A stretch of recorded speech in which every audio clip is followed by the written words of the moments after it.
Hello there. We're back with 5 Minutes with KeRusso. We're in this wonderful book of Leviticus, and I'm hoping that you're reading along the way and that the things I'm sharing with you are helping you to understand and grab hold of some really wonderful lessons.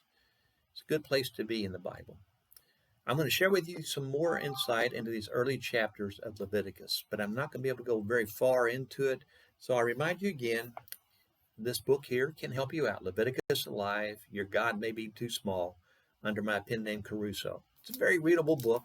You'll get a lot more information than what I'm going to give you in these little segments here. When you look at these first chapters of Leviticus, a lot is said there about these sacrifices, these offerings. Sometimes they're referred to as gifts.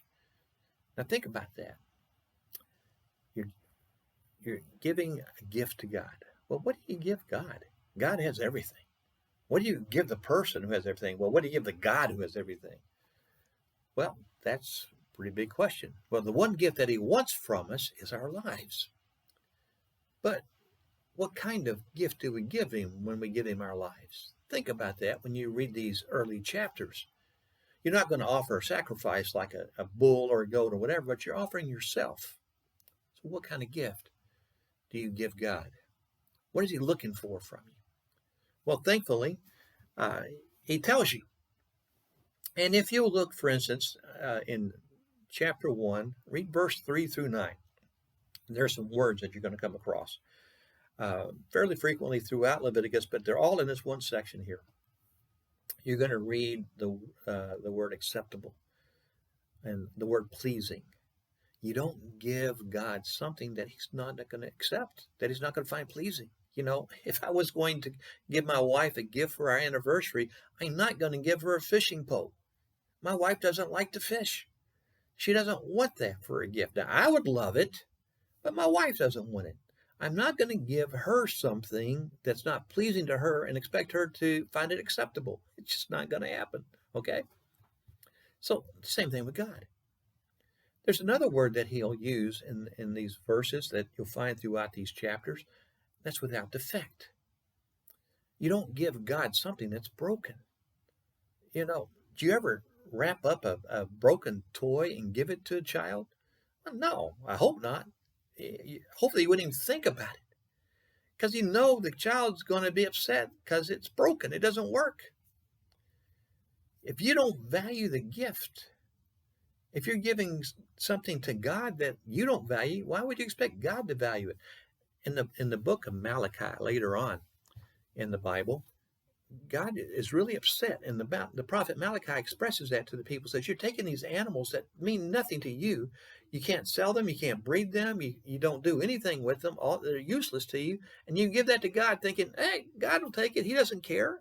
But yes, God does care. You don't give him things that you don't value. Don't give him something that's broken. There's another word he'll use in these verses that's used throughout these chapters. That's the word fat. And basically what the concept is, you give God the fat, the suet, that hard fat of the animal. And if you read in chapter 3, verse 16, he says, all of that belongs to God in an offering. He says, you don't keep any of it for yourself. In chapter 7, he says, if you do, you're going to get cut off from your people. Well, you might think about that, and you say, well, what's going on with this fat stuff? You know, I don't know about you. I understand fat can make things meat more flavorful, but I don't like just eating fat. That just the thought just kind of grosses me out. But there's some other texts that'll explain this. In Genesis chapter 45 and verse 18, the best land is referred to as the fat of the land. Or you'll read in Deuteronomy chapter 32, verse 14, the best of the crop is described as the fat of the crop. You see, the fat represents the best. When God says, you give me the fat in an offering, he's saying, you give him his best, your best. So these words, if you pick up on those, even though you're not going to offer these animals as sacrifices, they give you insight on the kind of gift you're going to give to God when you give him your life. Are you giving him your best? Are you giving him the scraps, the parts that are broken, you don't really care about, you don't value?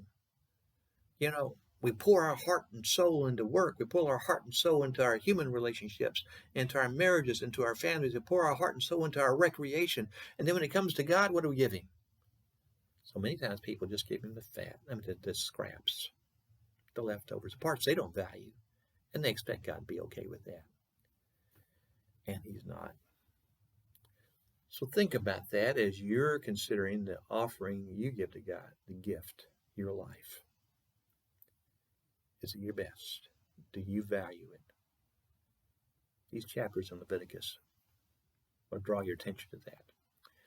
All right, leave a comment if you want to, or send an email at booksbykerusso@gmail.com, and have a very blessed day.